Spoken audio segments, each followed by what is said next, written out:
সাগর Rooney হত্যা মামলার তদন্ত থেকে সরানো হলো র্যাবকে। সঠিক কাজ। এখন স্বরাষ্ট্র মন্ত্রণালয়ের উচ্চ ক্ষমতা সম্পন্ন একটা টাস্ক ফোর্স এটার তদন্ত করবে। স্বরাষ্ট্র মন্ত্রণালয় টাস্ক ফোর্স করবে, মানে নিশ্চয়ই আইন শৃঙ্খলা বাহিনীর সদস্যদেরকে দিয়ে তারা তদন্ত করবে এবং ৬ মাসের মধ্যে প্রতিবেদন দাখিল করতে বলা হয়েছে। রীতিমতো একটা তামাশায় পরিণত হয়েছিল র্যাবের তদন্ত প্রতিবেদন দাখিল।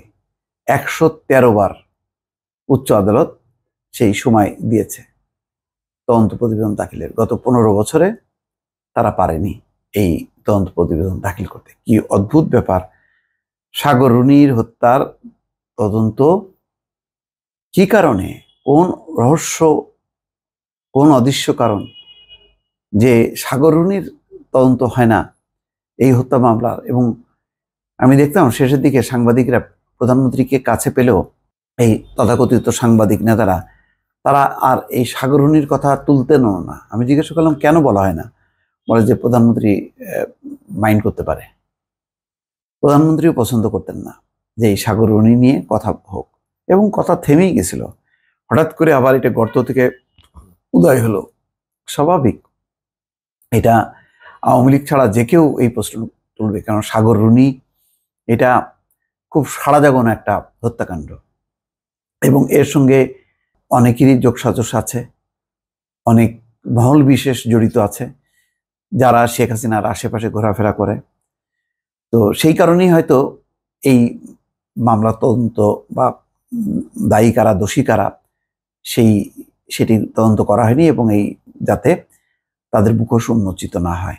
বহু ঘটনা ঘটেছে গত ১৫ বছরে, দেখেছেন সাংবাদিকরা লাগাতার আন্দোলন করতে করতে ক্লান্ত হয়ে গেছে, কিন্তু সরকার টনক নড়েনি এবং সরকার পাত্তাও দেয়নি। ওই যে অনেকটা বৈষম্য বিরোধী ছাত্র আন্দোলনের শেষের দিকে দেখলেন না, উপেক্ষা করতো, যাচ্ছে ঠিক আছে করুক, দেখা যাক কি হয়। এই সমস্ত মানে আমরা তো ক্ষমতায় আছি, সবাই তো আছে, পুলিশ প্রশাসন আমাদের সাথে, কি হবে আন্দোলন করে।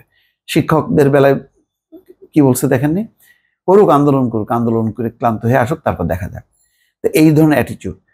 তো একইভাবে আর এখানে তো সাগর রুনি হত্যা, যাদের যাদের নাম আমরা শুনেছি তারা একেবারে সরকারের ভেতরে।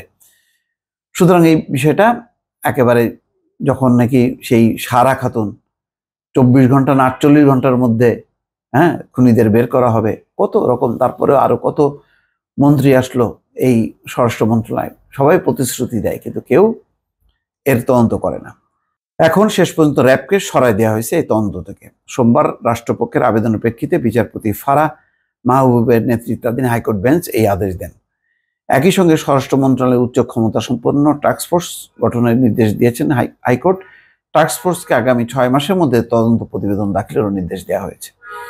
২০১২ সালের ১১ ফেব্রুয়ারি রাজধানীর পশ্চিম রাজাবাজার ভাড়া বাসায় খুন হন সাংবাদিক দম্পতি সাগর ও রুনি। সে সময় সাগর বেসরকারি টেলিভিশন চ্যানেল মাছরাঙা টিভি এবং রুনি এটিএন বাংলায় কর্মরত ছিলেন।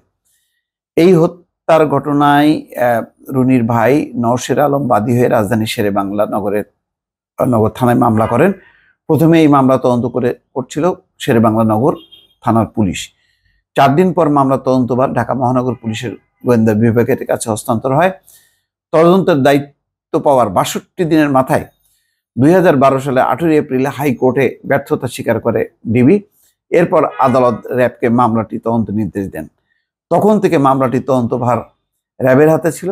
এখন পর্যন্ত এই মামলায় তদন্ত প্রতিবেদন জমার তারিখ ১১৩ বার পেছানো হয়েছে। এটাও একটা তদন্ত করা দরকার। কেন পেছানো হলো? কেন র্যাব তদন্ত করতে পারলো না? র্যাব তো একটা রাষ্ট্রীয় বাহিনী এবং এলিট ফোর্স বলা হয়।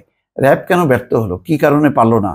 সেই বিষয়ে আসলে তদন্ত হওয়া দরকার। দর্শক ভালো থাকবেন, আল্লাহ হাফেজ।